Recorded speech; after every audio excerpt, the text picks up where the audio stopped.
موبایلش شروع به زنگ خوردن میکنه. با عجله به سمت گوشی میاد و تلفن جواب میده.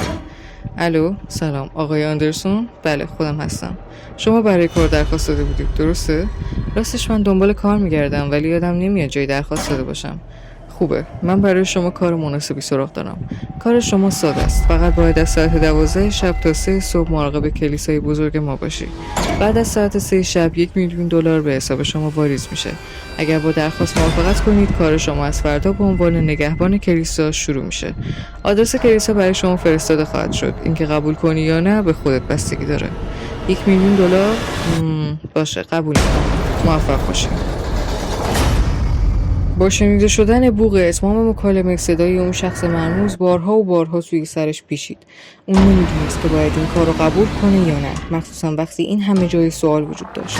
بعد از مدتی فکر کردن تصمیم میگیره که اون پیشنهاد کاری مشکوک رو قبول کنه. دقیقاً در همون لحظه ویبره گوشیش توجهش رو جلب میکنه و وقتی پیام ارسال شده از شماره عجیب و غیرعادی رو میخونه بدنش منقبض میشه. آدرس کلیسا به شکل واضح و دقیق براش ارسال شده بود. از شدت غیرعادی بودن زمانبندی پیامک، پسر این موضوع رو به حساب اتفاق میذاره و سعی میکنه بهش فکر نکنه. ساعت 11:45 ماشینش رو نزدیک در کلیسا پارک میکنه و بعد از پیاده شدن از ماشین به اطراف نگاه میکنه ولی کسی رو نمیبینه.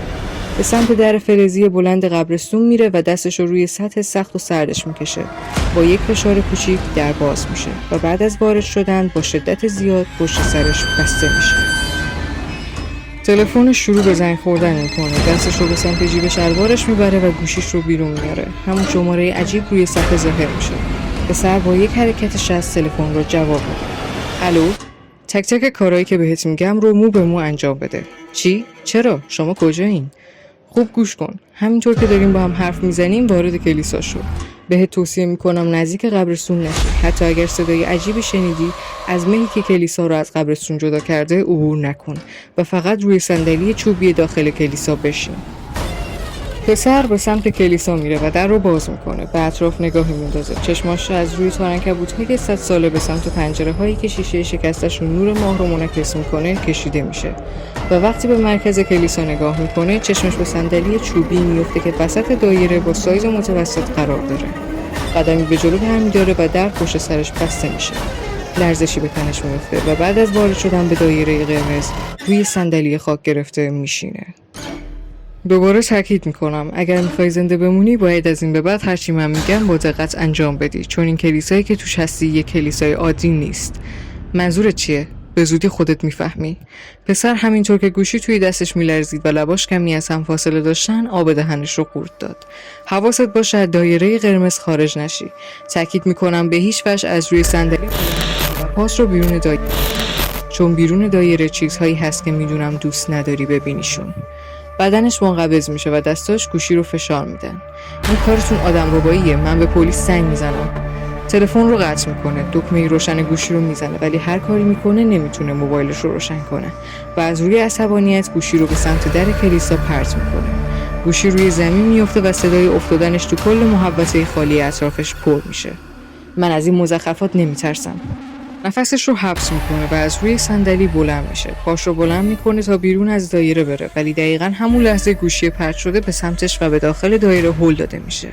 به سر یک قدم به عقب برمی‌داره. پاش به صندلی برخورد میکنه. صندلی رو کمی عقب میرونه ولی سریع دوباره صندلی رو وارد دایره میکنه. پاش از ترس شل میشن. دیگه نمیتونه وزنش رو تحمل کنه و روی صندلی میفته. مردمکاش کوچیک میشن و خشکش میزنه طوری که حتی نمیتونه حرف بزنه و حرکتی کنه. صدای خارج شده از گوشی زیر پاش باعث میشه از جا بپره و بدنش شروع به لرزیدن کنه. ترسیدی؟ خوبه. تا وقتی از دایره خارج نشی اتفاقی برات نمیافته ولی باید تلاش کنی قبل از ساعت 3 از اینجا خارج بشی، چون دقیقاً سر ساعت 3 تو دیگه زنده نخواهی بود. پسر بالاخره جرأت حرف زدن پیدا میکنه ولی هنوز چشماش به در کلیسا خیره موندن. تو کی هستی؟ من کسیم که ساعت 3 بامداد باهات ودا میکنه. موفق باشید. صدای بوق اتمام مکالمه کل فضای کلیسا رو پر میکنه. کلاغ‌ها شروع به غارغار کردن میکنن و باد سرد از بین شیشه های شکسته پنجره های کلیسا عبور میکنه و با برخورد به تن پسر مو به تنش سیخ میکنه. پسر که الان دیگه قربانی این ماجرا شده سرش رو تو دستاش فرو میبره و حس ناامیدی اون رو فرا میگیره. همینطور که داره با خودش حرف میزنه صدایی از پشت سرش میشنوه، مثل صدای کشیده شدن چوب روی زمین. وقتی برمیگرده و به پشت سرش نگاه میکنه میبینه صندلی چوبی داخل دایره داره به آرومی به سمت تاریک‌ترین نقطه کلیسا کشیده میشه و وقتی به وسط راه میرسه متوقف میشه. پسر از شدت ترس سر جاش میخکوب شده و نفس تو سینه‌اش حبس میشه. چشماش در حال زیر نظر گرفتن صندلی هستن که یک دفعه کسی زیر گوشش چیزی رو به زبان لاتین زمزمه میکنه. نفس سرد اون شخص یا اون چیز ناشناخته به گوش پسر برخورد میکنه و باعث میشه قربانی این مراسم شیطانی با شوک عظیمی برگرده تا با منبع صدا چشم تو چشم بشه. وقتی برمیگرده کسی رو نمیبینه، ولی صندلی پشت سرش با شدت زیادی به یکی از پنجره ها کوبیده میشه و باعث میشه شیشه ها خورد و همه جا پخش بشن. پسر به سرعت برمیگرده و حالا نمیدونه باید به کجا نگاه کنه یا کجا فرار کنه. ناگهان صفحه روشن شده گوشیش توجهش رو جلب میکنه. موبایل شمارش معکوسی رو نشون میداد که 1 ساعت و 50 دقیقه از اون باقی مونده بود. اون بالاخره تصمیمش رو میگیره و پاش رو از دایره بیرون میذاره و اطراف نگاهی میندازه و با سرعت به سمت در کلیسا میدوه. از در باز شده عبور و خودش رو برای چیزهای وحشتناکی که قراره ببینه آماده میکنه و اطراف نگاهی میندازه و به سرعت به سمت در کلیسا میدوه. نرده‌های فلزی رو با دستاش میگیره و در کلیسا رو به جلو و عقب تکون میده، ولی نمیتونه بازش کنه. پاش رو بین نرده‌ها فرو میکنه و به کمک نرده‌ای که محکم به دست گرفته خودش رو بالا میکشه. برای اینکه مطمئن بشه نمیفته به پاش نگاه میکنه و وقتی سرش رو بالا میاره با صورت ترسناکی چشم تو چشم میشه که اون هم در حال بالا اومدن از نرده بود و جوری حالت پسر رو به خودش گرفت که انگار انعکاسی از اون بود. پسر دستاش رها شده و به پشت روی زمین میفته و وقتی سرش رو بالا میاره میبینه اون شخص ترسناک دقیقاً مثل پسر روی زمین افتاده و داره بهش نگاه میکنه. باورش سخت بود، ولی انگار اون موجود استخونی با چشم‌های بزرگ و دهن گشاد دقیقاً کاری که پسر میکرد رو تقلید میکنه. بلند میشه و همینطور که اون موجود رو زیر نظر داره دستش رو بالا میاره و تکون میده و میبینه که اون موجود هم دقیقاً همون کار رو میکنه. پس شروع میکنه به عقبی راه رفتن. اون شخص استخونی هم شروع به حرکت میکنه، با این تفاوت که به سمت پسر قدم برمیداره و به طرز عجیبی از در کلیسا عبور میکنه، جوری که انگار هیچ چیزی جلوش نبوده. پسر میترسه و سر جاش ثابت میسته، ولی اون موجود همچنان به حرکتش ادامه میده و کم کم قدم‌های آرومش تبدیل به قدم‌های بلند میشه و وقتی پسر به جهت مخالفش قرار میکنه اون موجود هم دنبالش میدوه. پسر چشماش رو میبنده و فقط میدوه، حتی جرئت نمیکنه به پشت سرش نگاه کنه. انقدر میدوه تا اینکه پاش به چیزی گیر میکنه و روی زمین میفته. چشماش رو باز میکنه و سعی میکنه با نگاه کردن به اطراف بفهمه کجاست، ولی مه غلیظی که اطرافش رو گرفته نمیذاره چیزی ببینه. بلند میشه و با عجله به این طرف و اون طرف نگاه میکنه تا مطمئن بشه اون موجود دیگه دنبالش نمیکنه. به زمین نگاه میکنه تا ببینه چه چیزی باعث شد زمین بخوره. به خاطر مه فقط میتونه یک چیز دراز مثل یک تیکه چوب ببینه، پس دستش رو به سمت اون چیز دراز میکنه و وقتی اون رو بالا میاره میبینه دست قطع شده یه آدم هست که انگار جویده شده و خونی که ازش میریزه نشون از تازه بودن گوشتش هست.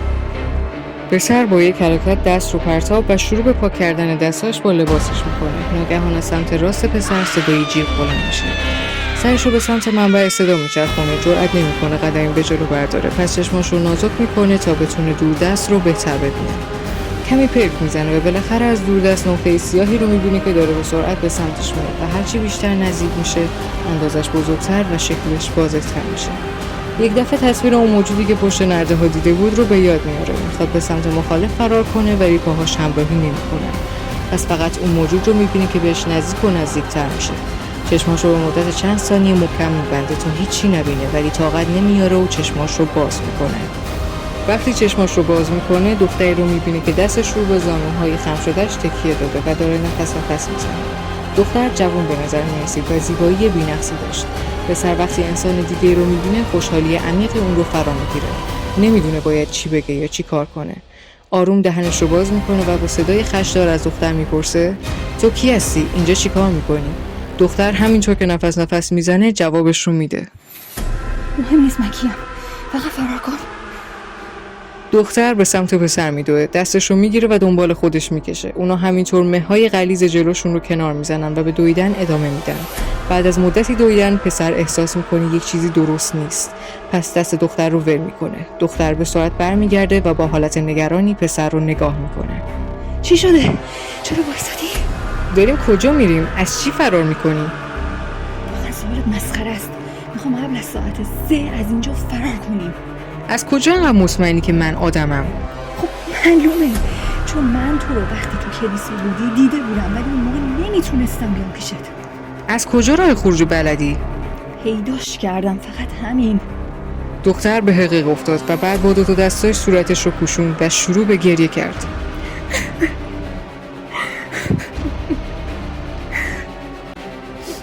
تو به من اعتماد نداری؟ فقط نجاتت بدم. متاسفم ولی نمیتونم بهت اعتماد کنم. پسر اخمی میکنه و بدنش رو در حالی که به دختر خیره شده برمیگردونه تا ازش دوری کنه که یک دفعه گریه های دختر تبدیل به خنده های بلند و بلندتر میشه.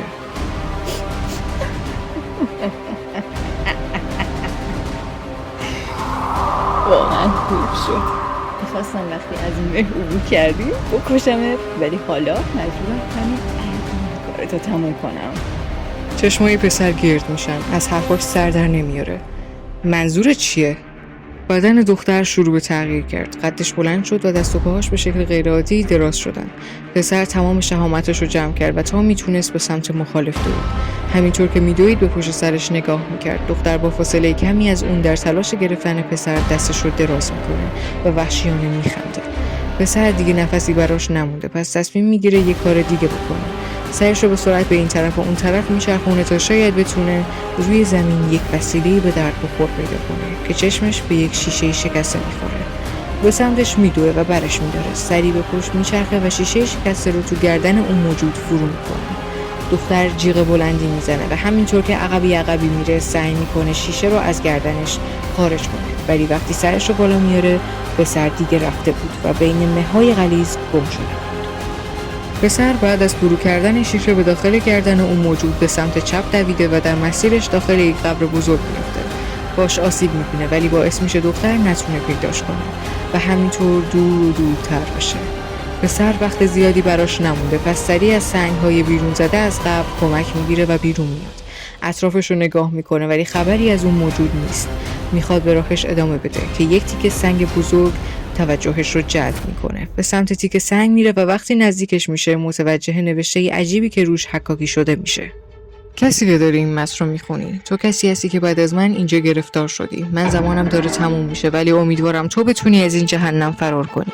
اگر میخوای از این مه بیرون بیای و به کلیسا بری باید به سمت چپ بدوی. برات آرزوی موفقیت میکنم. پسر همونطور که اون شخص گفته بود به سمت چپ میدوه و بعد از مدت کوتاهی ساختمون کلیسا رو میبینه. با موفقیت از مه خارج میشه و همینطور که داره نفس میزنه به داخل کلیسا پناه میبره. وقتی در کلیسا رو میبنده و برمیگرده تا به محوطه کلیسا نگاه بندازه میبینه همه چیز تغییر کرده. دایره قرمز وسط کلیسا بزرگتر و داخل ستاره 5 پر ظاهر شده.